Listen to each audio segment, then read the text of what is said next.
Today, we're diving into the intense and captivating world of Secrets in Their Eyes, a gripping crime thriller that will keep you hooked from start to finish.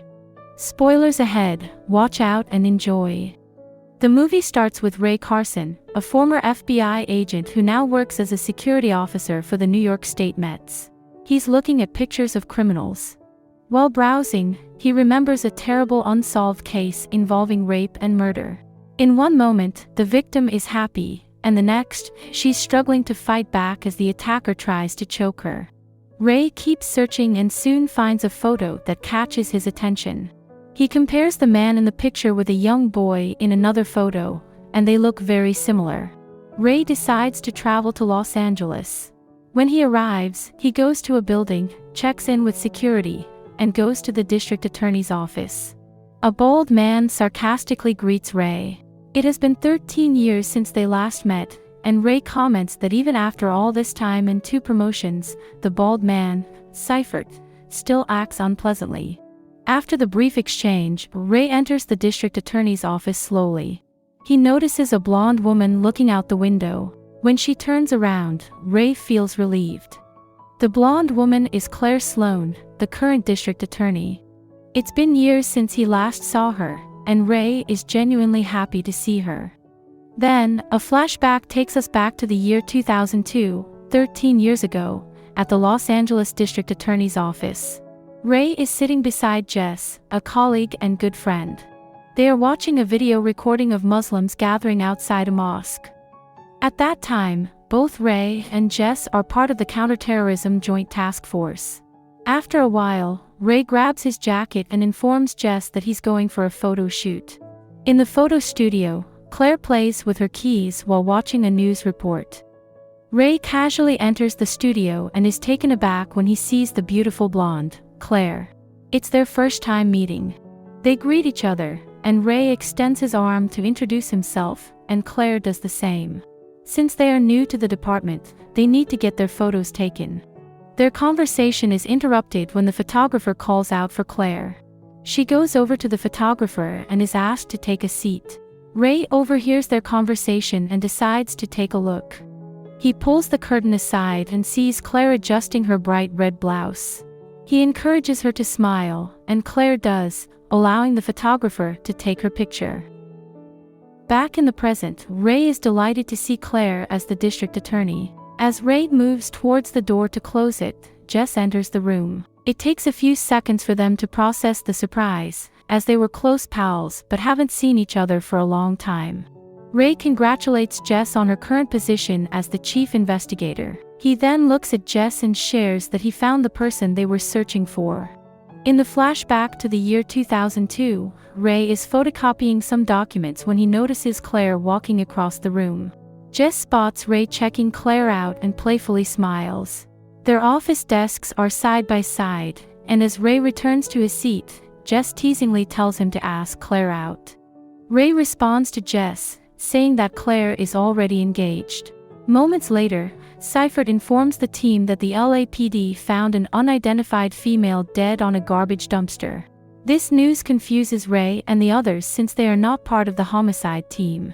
Seifert explains that the body was discovered near the mosque they are keeping an eye on. The team understands the significance and rushes to the crime scene. Ray takes latex gloves from his jacket, puts them on, and approaches the dumpster where the body lies. A police officer who conducted the initial examination joins him, and briefs Ray that the victim has no identification, and appears to have been thoroughly cleaned with bleach inside and out, presumably to remove any DNA evidence. Ray proceeds to examine the body and is immediately horrified by what he sees. He looks back at his colleagues and then examines the body again, unable to believe what he's witnessing. With trembling emotions, Ray walks towards his teammates, trying to gather the strength to deliver the devastating news. He approaches Jess, his close friend, and with a shaky voice, he tells her that the victim is Carolyn, her only child. Without a second thought, Jess runs toward the dumpster and lets out a heartbreaking cry. Overwhelmed with grief and anguish, she ignores all crime scene protocols and jumps into the dumpster to hold her daughter's lifeless body in her arms. Back at the district attorney's office, Jess is stunned by the revelation, and demands to know where the murderer of her daughter is. Ray informs them that Marsden is currently on parole after serving a 10-year sentence for armed robbery. Ray reaches into his bag, takes out a file, and hands it to Claire. Ray asks Claire if she can reopen the case. Jess leaves the room and heads to the previously scheduled meeting. Claire acknowledges that there have been many previous sightings over the years, but they all turned out to be false alarms. Despite this, Ray trusts his instincts and tries to convince Claire to reopen the case. Later, Claire goes down to the file storage room and retrieves Carolyn's 13-year-old case files. In the flashback, moments after the passing, Jess is still in shock and stands by the window. Ray sits beside her, and he asks where she plans to live from now on. Jess replies that she wants to live somewhere outside the city, somewhere quiet. As Ray looks at some photos from the office picnic, he notices a man wearing a blue jacket, who appears to be suspiciously observing Carolyn on 2 different occasions. He asks Jess if she knows who the young man is, but at the time they had no suspects. In the present, Ray walks with Jess to meet her good friend Bumpy. Bumpy is taken aback in disbelief when he sees Ray. Jess and Ray get straight to the point and ask if Bumpy can help with an old case. In the flashback, Ray asks around the office about the guy in the blue jacket from the photos. He questions his co-workers present at the picnic, but nobody recognizes the man. With limited options, he scans the photo and runs facial recognition software, hoping to get a match. While running the software, Seifert approaches Ray and tells him that the case is beyond the scope of their department. Suddenly, the facial recognition software finds a match, and Ray quickly reports his findings to his boss, Martin Morales, who was the district attorney at that time. Martin instructs Ray to focus on the counterterrorism cases, and he'll handle the murder suspect.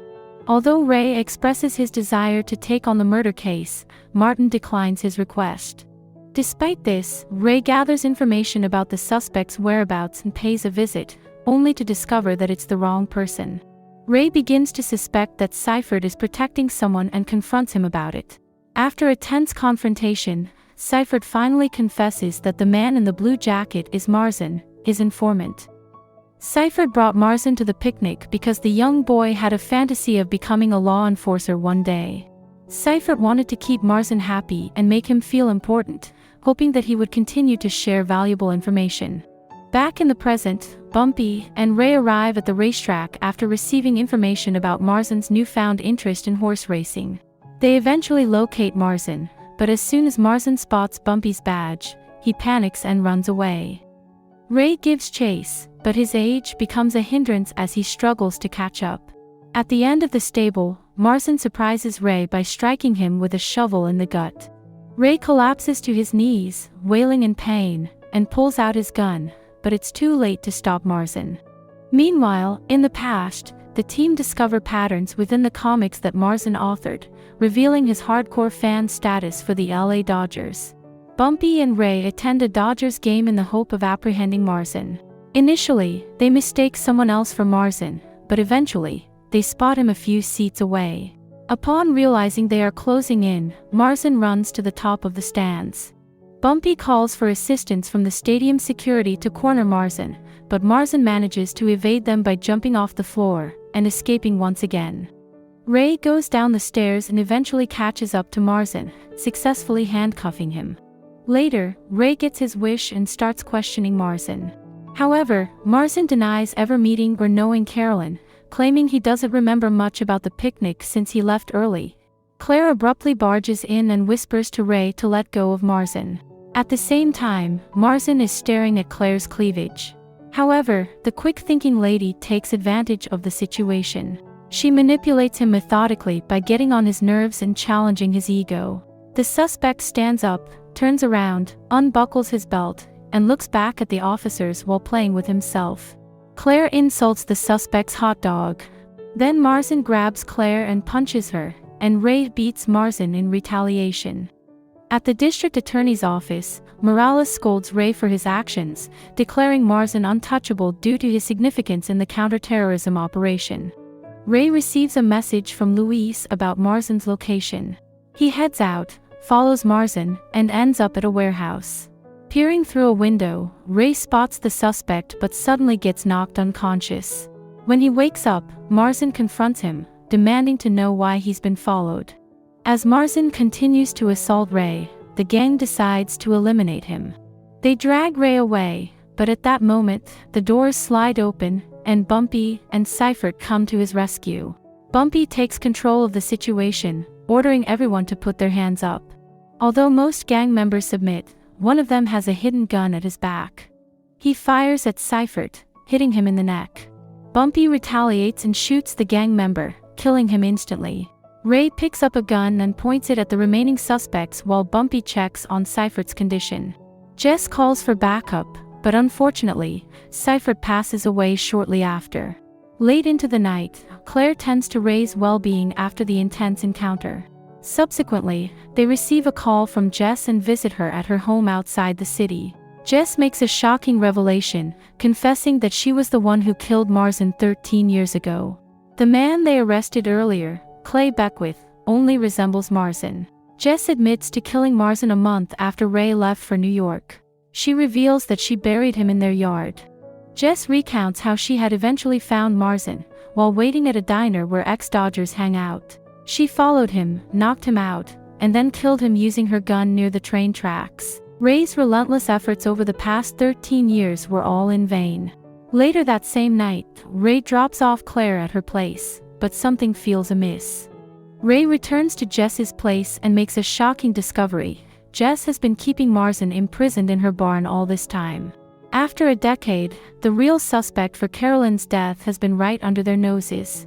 Marzin pleads with Ray to talk to Jess, but Ray responds by leaving his gun on the table and picking up a shovel to go outside and dig. Jess understands the gravity of the situation and takes matters into her own hands. She shoots Marzin, putting an end to their decade-long suffering, and the movie concludes with the resolution of the complex and haunting case.